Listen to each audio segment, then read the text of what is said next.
Nous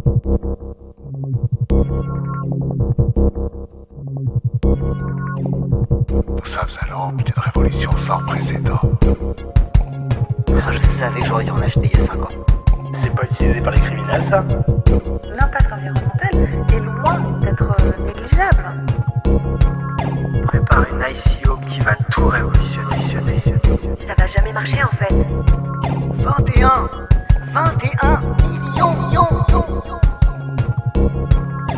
Bienvenue dans 21 millions, l'émission Crypto-Pédago qui vous explique simplement le monde des crypto-monnaies et de la blockchain.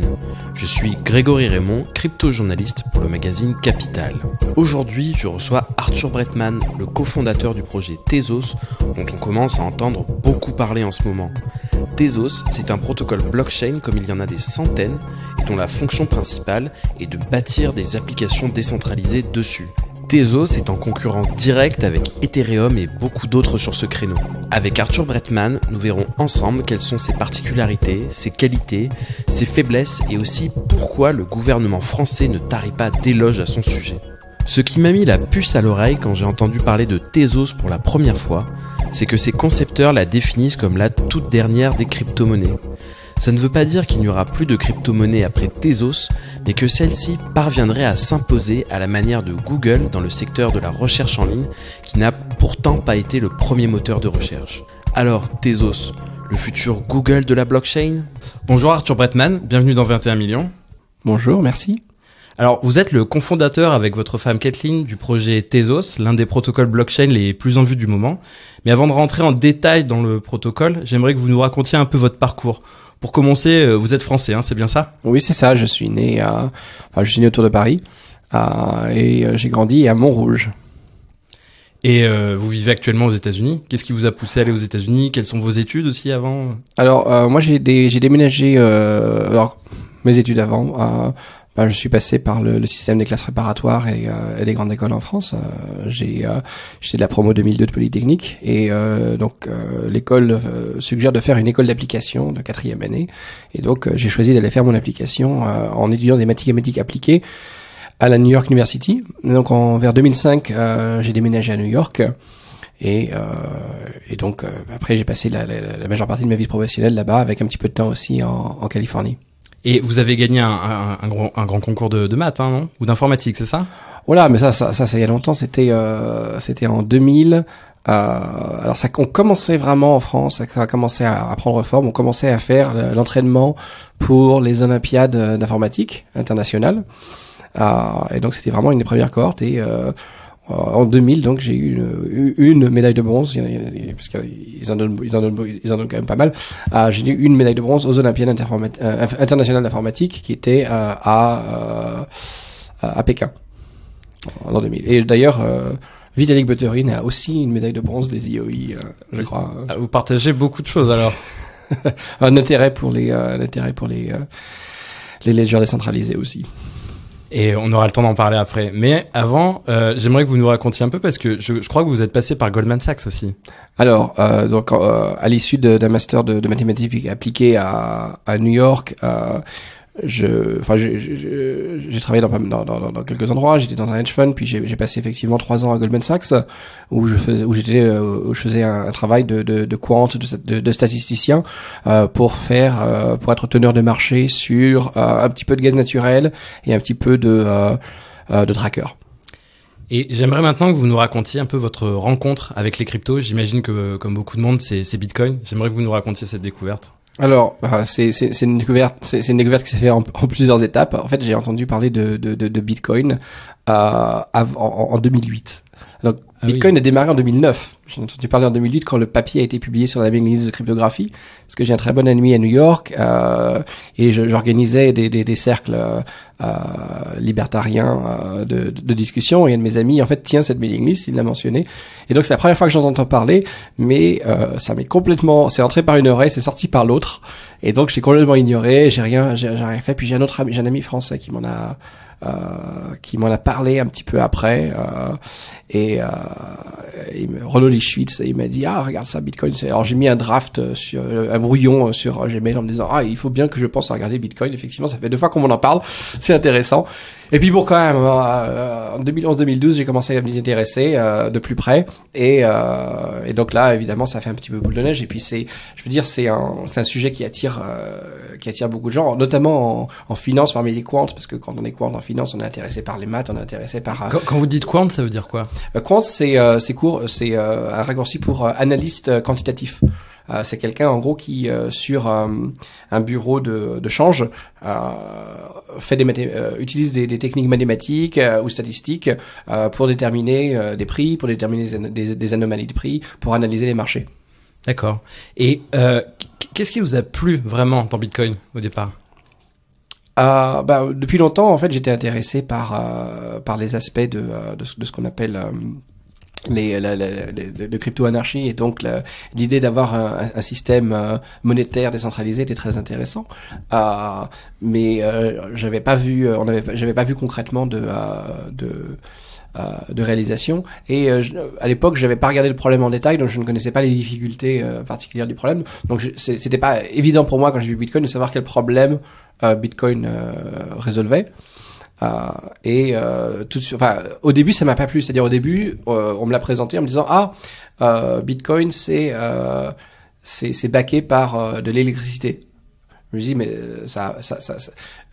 moi foncièrement je pense que la monnaie idéale n'a pas de elle est pure en le sens qu'elle a pas, il y a pas un backing, on l'échange pas contre quelque chose, parce que sinon il y a un conflit. Si par exemple c'était effectivement, parfois on dit on voudrait avoir de la monnaie qui soit backée par l'énergie, si c'était le cas, ça veut dire que quand la demande d'épargne augmente, tout d'un coup il y aurait l'énergie qui ne sera pas disponible pour l'industrie. Mais c'est pas le cas de Bitcoin. Mais le fait que les gens faisaient cette erreur, et que j'ai entendu cette erreur et que je l'ai admis comme une réalité, a fait que j'étais pas très intéressé. Et puis quand j'ai vu en fait que non, ça fonctionnait pas comme ça, que c'était fonctionné sur la cryptographie, que c'était vraiment décentralisé, là je me suis intéressé de plus près. Et comment en êtes-vous arrivé à imaginer Tezos? Parce que dans votre livre blanc, en 2014, vous décrivez Tezos comme la dernière des crypto-monnaies. Alors si on raisonne factuellement, on peut dire que vous êtes un peu trompé, hein. Mais qu'est-ce que vous vouliez dire vraiment avec cette formule? Alors le papier de L.M. Goodman de 2014 est sur Tezos. Je pense que l'idée d'être ce concept de la première ou la dernière, vous l'avez dans le livre de Peter Thiel, 0 to 1, qui dit que pour avoir du succès, une compagnie peut être soit la première compagnie, on est la première et il y a un effet de réseau tellement fort qu'on n'est jamais vraiment remplacé par quelqu'un d'autre, ou on est la dernière. Et de ce point de vue-là, on peut dire que Google a réussi en étant le dernier moteur de recherche. Évidemment, ça ne veut pas dire que Google est le dernier moteur de recherche. Il y a eu Bing qui a été lancé après, il y en a eu plein d'autres des moteurs de recherche lancés après Google.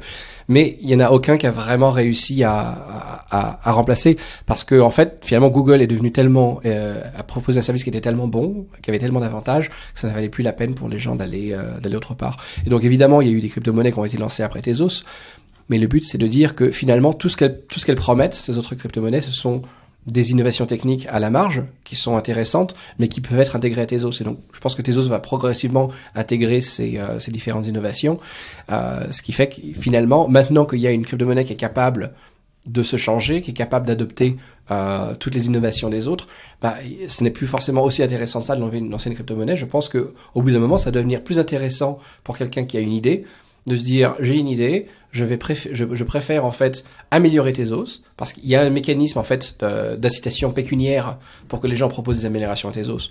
Donc aujourd'hui, quelqu'un se dit j'ai une idée, quelles sont ses options? Il peut aller voir Bitcoin ou Ethereum par exemple et proposer une meilleure version d'Ethereum, une meilleure version de Bitcoin, et les gens lui diront merci beaucoup, c'est super, ou alors même l'ignoreront. Et il ne se passera rien d'autre. Sur Tezos, quelqu'un peut venir dire, écoutez, voilà, j'ai une amélioration de Tezos à vous proposer, mais si vous l'acceptez en tant que communauté, cette amélioration, j'aimerais bien avoir une partie des fonds. Donc, par exemple, on peut créer de l'inflation sur la chaîne. Par exemple, 0,1% d'inflation. 0,1% d'inflation avec les prix de marché actuels sur Tezos, c'est à peu près quand même 600 000 euros ou quelque chose comme ça. Donc quelqu'un peut dire, regardez, vous faites 0,1% d'inflation, mais moi je vous donne une version qui améliore vraiment le protocole. Et donc, à bout d'un moment, je pense que ça va devenir plus intéressant pour les gens qui ont ces idées de proposer ces améliorations à Tezos plutôt que d'essayer de lancer leur propre monnaie.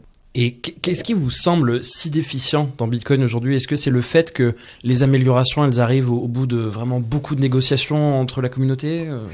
Je pense que, enfin, j'ai pas dit que Bitcoin est si déficient que ça. Hein. Je pense que Bitcoin quand même se défend très très bien. Là où j'ai un petit peu là où je suis un petit peu déçu, c'est qu'en fait originellement quand j'ai vu Bitcoin je crois que c'était vers 2014. Il y a eu 2014-2013, il y a eu les papiers sur zéro cash qui permettaient en fait d'avoir de respecter la vie privée des utilisateurs, parce que Bitcoin ne respecte pas vraiment la vie privée des utilisateurs puisque toutes les transactions sont publiques. Et donc zéro cash est arrivé et c'était foncièrement quelque chose qui était dans les toasts de Bitcoin.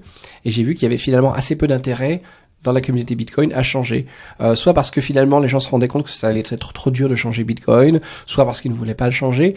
Et je me suis dit, mais c'est dommage qu'il y ait autant qu'il y ait une innovation qui soit aussi importante, qu'il y ait autant de valeur et que parce que Bitcoin s'est lancé à une certaine époque où ça n'était pas disponible, il n'en bénéficiera pas. Et donc je voulais absolument, pour moi ça me paraissait absolument crucial qu'une crypto-monnaie soit capable de pouvoir accepter des innovations quand elles arrivent. Il y a aussi le problème énergétique chez Bitcoin en tout cas, vous n'avez pas du tout choisi le même modèle de consensus. Effectivement, donc sur Bitcoin, on a ce qu'on appelle de la preuve de travail. L'idée, c'est que les gens utilisent alors au début des CPU et puis après des cartes 3D et puis après des machines spécialisées, des ASIC pour participer. Toute personne qui possède ça peut dépenser l'électricité et en dépensant cette électricité, ils arrivent à faire partie d'un ensemble de consensus et à faire avancer la chaîne Bitcoin. Donc ça a deux désavantages, cet aspect-là, c'est que ça coûte très cher. C'est-à-dire qu'il y a 12,5 Bitcoins qui sont créés par bloc. Donc ça veut dire que Bitcoin dépense à peu près aujourd'hui, on va dire 50 000 euros toutes les 10 minutes, en grande partie en électricité, juste pour payer pour sa sécurité. Donc Bitcoin paye sa sécurité très très cher. Alors on pourrait dire mais regardez, ça veut dire qu'on a de la très bonne sécurité, mais non, malheureusement, juste parce qu'on paye très cher, ça veut pas dire qu'on a une très bonne sécurité. Dans la preuve à l'enjeu, ce qu'utilise Tezos, on n'utilise pas en fait cette idée de dire on va faire une dépense énergétique. À la place, ce qu'on fait, c'est qu'on prend la monnaie qui est détenue par des gens et ces gens en fait mettent cette monnaie et ils la mettent en danger en ce sens. Ils disent regardez, je vais participer au consensus, mais si j'ai fait quelque chose de malhonnête, vous pouvez prendre cette somme d'argent, vous pouvez la détruire. Et ça c'est un gros avantage. Dans la preuve de travail, ça coûte aussi cher de créer un bloc malhonnête que de créer un bloc honnête. Et donc la raison pour laquelle les gens font des blocs honnêtes, c'est qu'on les paye très cher pour faire des blocs honnêtes. Ici, l'idée c'est que ça ne coûte pas cher de créer un bloc honnête, mais ça coûte très cher de créer un bloc malhonnête. Parce que si on crée un bloc malhonnête, c'est détecté et on perd beaucoup d'argent. Donc on a une asymétrie dans la preuve à l'enjeu qui n'existe pas dans la preuve de travail. Et cette asymétrie, ça permet de payer beaucoup moins pour la sécurité du système. Donc on a une sécurité équivalente ou meilleure à un coût en termes d'inflation beaucoup plus faible. Donc il y a beaucoup de gens autour du Bitcoin qui sont vraiment dans l'idée de dire que ce qui est important c'est que Bitcoin ce soit une monnaie très dure, un peu comme la monnaie or, etc., pas d'inflation. Et en fait finalement, si on a une meilleure sécurité pour moins cher ça veut dire moins d'inflation. Donc on a une monnaie qui est moins inflationnaire avec la preuve à l'enjeu qu'avec la preuve de travail. Et j'aimerais qu'on parle un peu plus du protocole. Alors pour résumer, c'est une blockchain qui permet de s'échanger de la valeur de pair à pair, mais qui permet aussi de créer des applications décentralisées. Donc en gros, vous faites un peu la même chose qu'Ethereum. Du coup, c'est quoi la différence ? Alors, foncièrement, je pense que toutes ces plateformes se ressemblent beaucoup plus que ce qu'on veut dire. Et d'ailleurs, une question intéressante, c'est que parfois les gens font la distinction entre les crypto-monnaies et les plateformes de smart contract comme si c'était très différents. Mais ce qu'on appelle une crypto-monnaie aujourd'hui, c'est une plateforme de smart contract qui sait pas faire des smart contracts. Parce que si vous prenez Ethereum ou Tezos et que vous introduisez un bug qui fait que personne ne peut créer de smart contract, vous avez une crypto-monnaie. Et parfois les gens disent ah oui non les plateformes de smart contract ça marche plus, ça j'y crois pas trop, mais les crypto-monnaies c'est très bien. Alors ou vice versa. Mais finalement, l'un est inclus dans l'autre. De la même, parfois, les gens font la différence entre ce qu'ils appellent les privacy coins, donc ceux qui respectent la vie privée, et les coins. Mais enfin, Bitcoin est un privacy coin où la privacy ne marche pas. Donc finalement, ce sont juste des fonctionnalités, et le fait d'avoir plus de fonctionnalités ne retire pas à la plateforme. On entendra parfois l'argument de dire ouais, mais s'il y a plus de fonctionnalités, ça veut dire qu'il y a plus de risques de bugs, etc.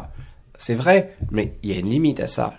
Je veux dire, c'est vrai que c'est difficile d'empêcher les bugs, mais ça n'est pas non plus impossible. On peut y arriver, on peut passer suffisamment de temps à regarder ça. Ce sont des systèmes qui sont finis. Il y a un nombre fini de lignes de code dans ces systèmes-là, donc c'est pas une tâche impossible d'avoir un système de smart contract qui fonctionne correctement. Mais vous n'avez pas répondu exactement à ma question. Alors, quelle est la différence vraiment entre Ethereum et Tezos? Alors, la différence entre Ethereum et Tezos. Il y a des différences fondamentales et il y a des différences qui sont un peu plus culturelles. Donc, dans les différences fondamentales, donc déjà, Tezos, c'est de la preuve à l'enjeu. Ethereum, c'est la preuve de travail. Mais bientôt, Ethereum devrait changer. Bon, alors, la 5 oui, mais bientôt Ethereum va être en preuve de travail, on l'entend depuis 2014.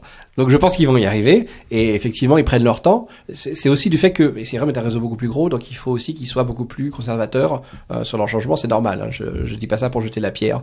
Mais c'est vrai que ça fait quand même un bout de temps que ils en parlent, la preuve à l'enjeu. Moi, je leur suggérerais de prendre une approche plus incrémentale. Plutôt que d'essayer d'arriver tout de suite à on va partir de là où on est et tout d'un coup pouf on aura du sharding, on aura du machin, etc. Petit à petit. Donc on est en preuve à l'enjeu. Il y a aussi le fait que quand on écrit des contrats intelligents sur Tezos, la machine virtuelle sur laquelle on les exécute, c'est une machine virtuelle qui est lisible par des humains. Donc on peut lire du code de cette machine virtuelle et le comprendre. Ça n'est pas le cas sur Ethereum. C'est du code aussi qui est typé, c'est du code qui est purement fonctionnel. Donc ça, ce sont des aspects de programmation qui permettent de faciliter la détection de bugs, à la fois par les humains. Donc c'est plus dur pour c'est plus dur pour un humain de se tirer une balle dans le pied et d'écrire des bugs dans ces systèmes-là. C'est possible, mais c'est moins courant. Ça, c'est une observation empirique qui a été faite depuis longtemps sur les langages typés, sur les langages fonctionnels.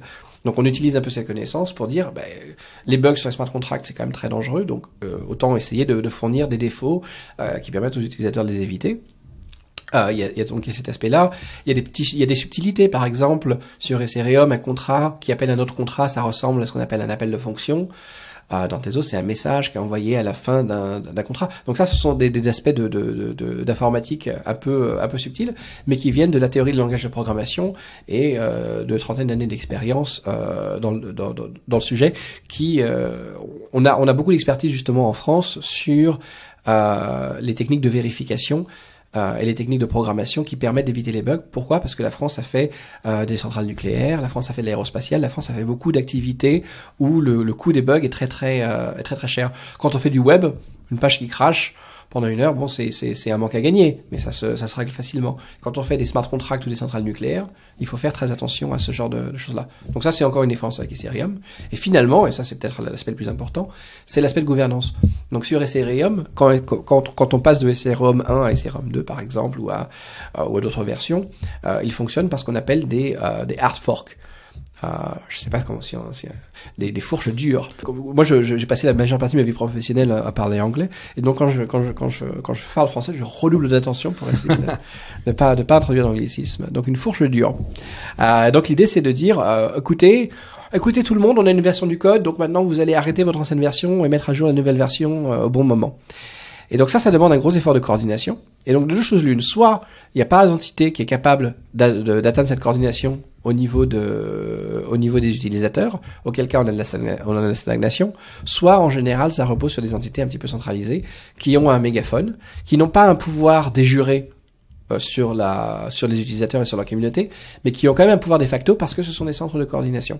Donc je ne pense pas qu'ils le choisissent, ce pouvoir, mais du fait de la méthode de mise à jour, ils se trouvent dans cette position. Et Tezos essaye d'éviter ça parce que c'est potentiellement un risque pour le système d'avoir un acteur qui soit dans une position centrale. Et donc, quand on veut faire des mises à jour, ces mises à jour, il y a un processus formel pour faire ça. La mise à jour, elle est définie comme un morceau de code. Il y a un message qui est envoyé vers la chaîne pour dire, écoutez, voilà une nouvelle version qui est proposée. Et les utilisateurs de la chaîne votent. Alors c'est une pièce, un vote. Vote pour déterminer s'ils veulent ou oui ou non adopter ce changement. Et donc en ce moment d'ailleurs même, il y a une proposition qui s'appelle Athènes, qui est depuis quelques mois en vote. Donc elle a déjà passé 2 votes. Il y a un 3e vote de confirmation. C'est un système qui est quand même assez lent et qui prend bien son temps de bien tout vérifier. Et si effectivement elle passe ce 3e vote de vérification d'ici à peu près un mois, la nouvelle version sera pris, le réseau prendra acte de la nouvelle version et donc on aura une mise à jour. Donc ça, c'est 3 différences assez importantes avec Ethereum. Et on a cité Ethereum, mais il y a plein d'autres protocoles qui servent à faire des smart contracts. Il y a iOS, il y a Cardano, il y a Neo. Est-ce que vous pensez que tous peuvent s'imposer à la fin ? Alors, je ne crois pas qu'on puisse faire des contrats sur Cardano. Cardano, ils ont des plans pour faire des smart contracts, ils ont des plans pour faire du proof of stake, etc. C'est intéressant. Mais pour l'instant, je pense que ça tourne que sur quelques nœuds. Il n'y a pas encore ces fonctionnalités-là. Donc, Neo, oui, a quelques smart contracts. Effectivement, il y a d'autres plateformes. Je pense que ce qui va permettre à Tezos d'attirer pas mal de développeurs sur la plateforme. C'est l'angle sur la sécurité, les smart contracts. Moi, je connais des gens qui, par exemple, n'avaient pas suffisamment confiance dans les smart contracts d'Ethereum pour utiliser des contrats multisig, mais qui ont suffisamment de confiance dans les contrats Tezos pour utiliser ces contrats, parce qu'ils sont capables de lire le contrat fait quelques lignes, et on est capable de comprendre exactement ce qu'il fait, tandis que il y a pas suffisamment de confiance dans la chaîne de compilation Ethereum pour faire ça. Pour certains acteurs qui ont besoin de garder des larges sommes des larges sommes de fonds, des custodians, je sais pas comment on dit ça de garde en français, de la garde. Donc yes, ça c'est un aspect qui est important. Il y a aussi le fait que comme Tezos n'évolue pas avec des forks, mais avec de la gouvernance, en ce sens, même s'il y a un fork, comme il n'y a pas besoin de fork, ça veut pas dire qu'il n'y a pas de fork, mais ça veut dire qu'il n'y en a pas besoin. Donc s'il y a un fork, ça veut dire que c'est quelqu'un qui est parti, c'est peut-être quelqu'un qui est pas content, quelqu'un qui est parti, d'accord. Mais au moins on sait quelle est la branche canonique. En un sens, c'est comme il y a une branche canonique pour des activités, par exemple, de tokenisation d'actifs externes. Par exemple, si on veut représenter de l'immobilier sur une blockchain avec des jetons ou du cadastre ou des choses comme ça, bien une question que les gens ont à se poser quand ils utilisent une plateforme qui n'est pas Tezos, c'est de savoir qu'est-ce qui se passe si un jour il y a une fourche. Parce il peut pas y avoir deux représentations du même bien, donc il faudra qu'on choisisse une branche. Comment on choisit la branche? Quelle est la procédure pour choisir la branche? Et donc finalement, chacun doit réinventer toute sa procédure de gouvernance pour déterminer quelle est la branche sur laquelle ils vont honorer la relation entre le titre et l'actif externe. Et ça, c'est un problème qui ne s'impose pas forcément sur Tezos. Donc je pense que ça peut attirer des activités qui, à mon avis, ont de la valeur sur la blockchain. Et je vais un peu reformuler ma question. Est-ce que vous pensez qu'il y a de la place pour 6, 7, 8 grands protocoles qui font un peu la même chose que vous, ou va y avoir une consolidation du secteur? Alors 6, 7, 8, on est un peu dans la limite. Je pense qu'on est plutôt entre 3 et 5 en termes de... mais je pense qu'il y aura énormément de consolidation. Parce que foncièrement il y a des effets de réseau derrière ça. Parce que ce qu'on cherche dans ces systèmes-là, c'est quoi? C'est des effets de réseau autour de la monnaie, c'est d'avoir de la monnaie électronique. Donc pour ça, il faut être gros, parce que l'intérêt de la monnaie, c'est que c'est le moyen d'échange le plus liquide. Donc évidemment, que ce soit Tezos, que ce soit Bitcoin, ça n'est pas le moyen d'échange le plus liquide, mais d'un autre côté, ça peut être le moyen d'échange le plus liquide dans sa catégorie. D'accord, mais il n'y a pas 50 000 non plus. Il y a pas 50 000 catégories non plus. Et du coup, je pense qu'il y a énormément de consolidation autour de l'histoire d'avoir une prime monétaire. Deuxièmement, autour d'une plateforme de smart contract, ce qu'on cherche aussi, c'est de la décentralisation. Pourquoi? Il y a Ethereum a une ligne que j'aime bien, qui est Build Unstoppable Applications. C'est des applications que personne ne peut arrêter. Alors ça peut donc il y a plusieurs acteurs qui peuvent arrêter une application. En particulier, même ça peut être la personne qui a créé l'application elle-même. C'est bien de pouvoir créer une application et de dire écoutez, vous pouvez avoir confiance pour construire cette application, parce que même moi je ne peux pas l'arrêter. Un peu comme Augur. Oui, un petit peu comme Augur par exemple. Et donc ça je trouve que c'est quelque chose d'assez intéressant. Et pour ça, il faut avoir beaucoup de sécurité, il faut avoir beaucoup de décentralisation, et il va y naturellement, je pense, y avoir une convergence vers les réseaux qui sont les plus gros, qui sont les plus décentralisés. Et au final, si on se dirige dans une branche de dire non, regardez, ce qu'on fait, c'est purement utilitaire, c'est purement de l'infrastructure. Je crois que iOS est un petit peu dans cette direction-là, en disant regardez, on va être très rapide, vous pouvez trouver toute l'application. C'est vrai, mais dans ces cas-là, on va se retrouver avec la concurrence, avec des services centralisés comme AWS par exemple. Alors je connais pas bien les offres françaises dans le domaine du cloud, parce que c'est les mêmes qu'aux États-Unis. Hein. Ah bon, d'accord. Il y a pas de non, OVH peut-être. Oui, OVH, oui. Ah, alors c'est OVH. Vrai. Donc ces gens-là vont pouvoir faire concurrence. Et donc si une application elle tourne aussi bien chez AWS que sur iOS, ça coûte beaucoup moins cher de la faire tourner chez AWS ou chez OVH. Donc je pense que les blockchains qui auront du succès sont celles qui vont se concentrer sur leur cœur de métier en un sens, ou sur leur leur cœur de métier, sur sur ce qui les rend particulières. Et ce qui les rend particulières, c'est la résistance à la censure, c'est la décentralisation. Et aujourd'hui, dans quel cas concret Tezos est-il utilisé? Tezos, c'est une plateforme qui est toute nouvelle. Donc pour l'instant, les utilisateurs apprennent à utiliser la plateforme et je pense que l'activité la plus populaire en ce moment sur Tezos, c'est ce qu'on appelle la boulange. Donc c'est l'équivalent du minage, c'est la création de blocs. Et donc en soi c'est une activité qui n'existe que pour supporter d'autres activités, mais pour l'instant les gens sont en train de découvrir cette activité et ce qui est bien parce qu'on a une plateforme assez décentralisée. Il y a 450 boulangers sur Tezos, donc il y a 450 entités différentes sur 5 continents qui créent des blocs.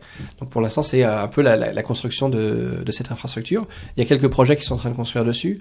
Il y en a eu un qui a été annoncé de Elevated Returns. Voilà, je voulais vous en parler de ce projet-là. Alors, il est vraiment intéressant parce que juste pour situer, c'est un groupe financier qui compte tokeniser pour $1 milliard de biens immobiliers via Tezos, hein, c'est ça? Ah, c'est bien ce que j'ai entendu, oui aussi.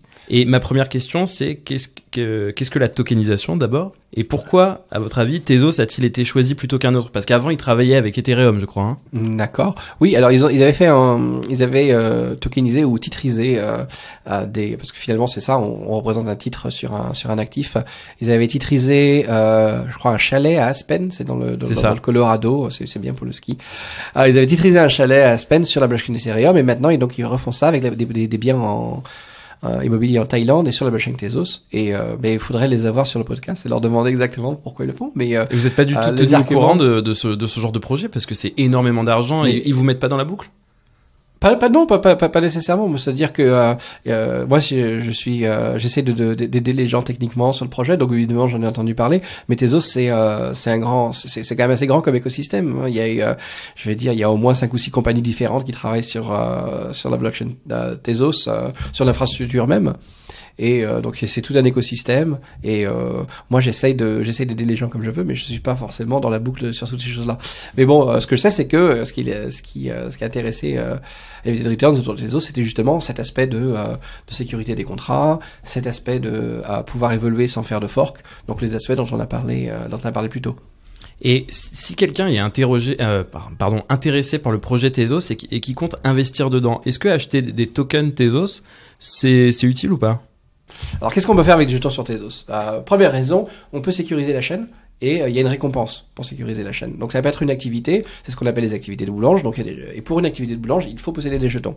Donc, il y a pas mal de gens, par exemple, qui ont participé à la levée de fonds qui avait été faite par une fondation en Suisse et donc ils ont utilisé les jetons qu'ils avaient pour pouvoir créer ces activités de boulange, pour pouvoir créer ces activités de sécurisation de la chaîne. Donc, c'est une première chose qu'on peut faire, mais évidemment c'est un bien intermédiaire, c'est pas un bien terminal.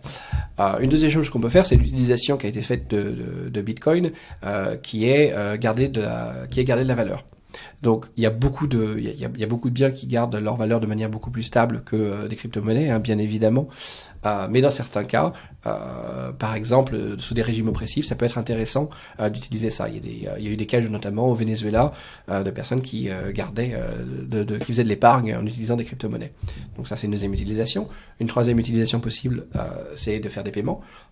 Ces crypto-monnaies marchent très bien justement pour les paiements internationaux.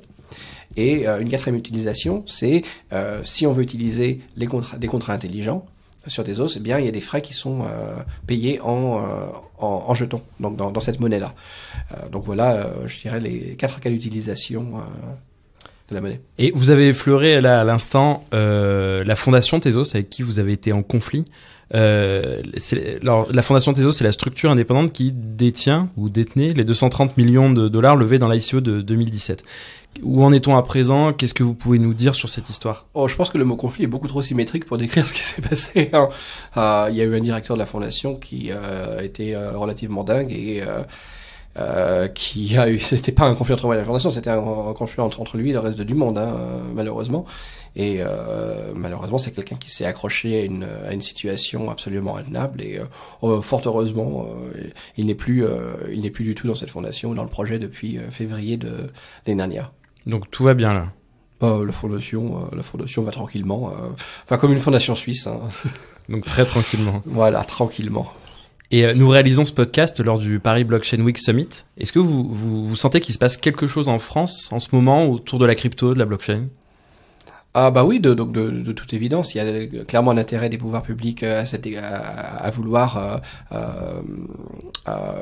fournir un terreau fertile à cette technologie. Et d'ailleurs, Bruno Le Maire, le ministre des Finances, a cité Tezos dernièrement comme un des projets français les plus prometteurs. Donc j'imagine que ça vous fait plaisir. Ça m'a fait très plaisir. Merci Monsieur Le Maire. Et donc voilà, donc ça de toute évidence, il y a ça. Puis je pense aussi qu'il y a énormément de talents en France. Je parlais justement de la vérification. Il y a des talents d'ingénierie très forts en France, et je pense que qui ont un bon, il y a un bon fit culturel, je pense, entre les applications de blockchain qui demandent beaucoup de rigueur dans leur construction et la culture d'ingénierie française. Et là, vous vivez la plupart du temps quand même aux États-Unis.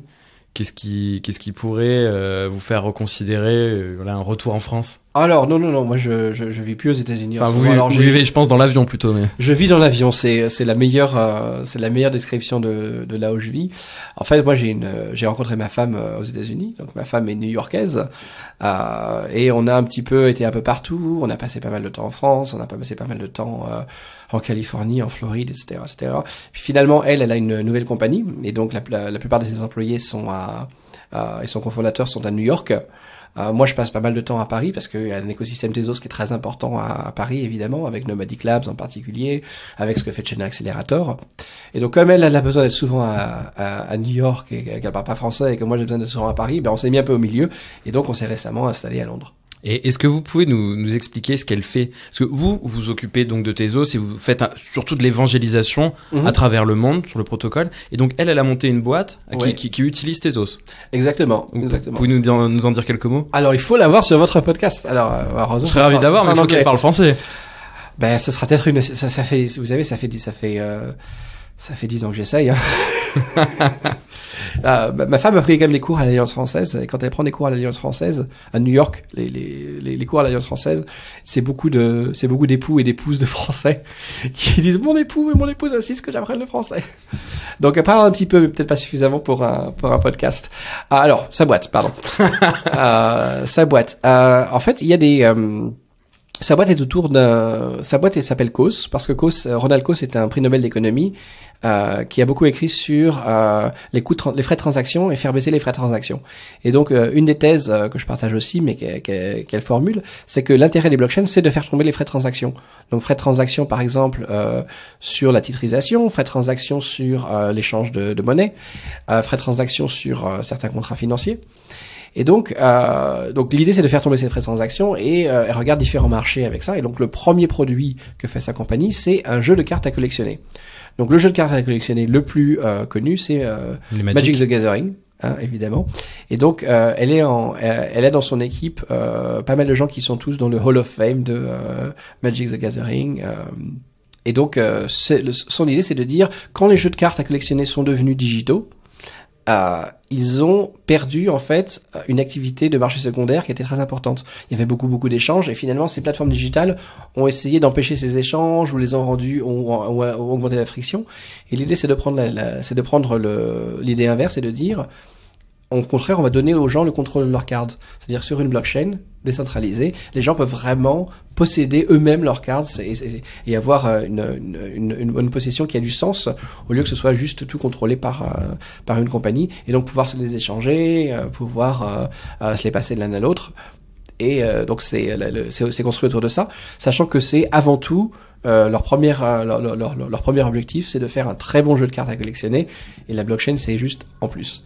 Mais c'est pas une compagnie de blockchain qui fait un jeu de cartes à collectionner, c'est une compagnie de jeu de cartes à collectionner qui fait de la blockchain en ce moment. Et j'imagine que les cartes sont tokenisées sur Tezos. Exactement. Merci beaucoup Arthur d'être passé dans 21 millions. Merci.